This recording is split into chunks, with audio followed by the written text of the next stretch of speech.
Hi friends, welcome to Karthik Telugu news. ఇవాళ కొత్త ration కార్డుల గురించి మరొక ఇంపార్టెంట్ అప్డేట్ న్యూస్ అయితే రావడం జరిగింది. దీని గురించి మరిన్ని విషయాలు ఈ వీడియోలో తెలుసుకుందాం. దయచేసి ఈ వీడియోని ఎక్కడ స్కిప్ చేయకుండా చివరి వరకు చూడండి ఫ్రెండ్స్. అలాగే మా ఛానల్ సబ్స్క్రైబ్ చేసుకుని మాకైతే ఒక సపోర్ట్ అయితే ఇవ్వండి. వివరాల్లోకి వెళ్ళినట్లయితే రేషన్ కార్డుల వ్యవస్థలో మార్పులు రానున్నాయని పౌర సరఫరాలు నీటిపారుదల శాఖ మంత్రి ఎన్ ఉత్తమ్ కుమార్ రెడ్డి వెల్లడించారు. లబ్ధిదారులను వారి ఆర్థిక స్థితిని ఆధారంగా చేసుకుని 2 విభాగాలుగా విభజించనున్నారు.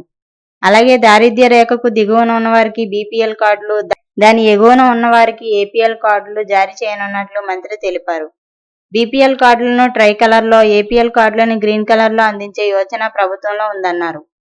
అలాగే అసెంబ్లీ ఆవరణలో విలేకరులతో మాట్లాడుతూ ప్రస్తుతం రాష్ట్రంలో 2.8 కోట్ల మంది రేషన్ కార్డుదారులు ఉన్నారని, అర్హులందరికీ ప్రభుత్వం రేషన్ కార్డులు అందజేస్తుందని తెలిపారు.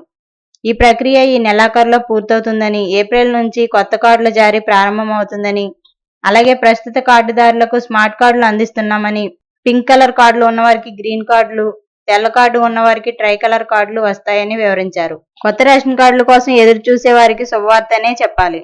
మరి కొత్త కార్డుల ప్రింటింగ్ లో ప్రభుత్వ లోగోతో పాటు సీఎం ఫోటోను కూడా ముద్రిస్తారా లేదా అనేది తెలియాల్సి ఉంది.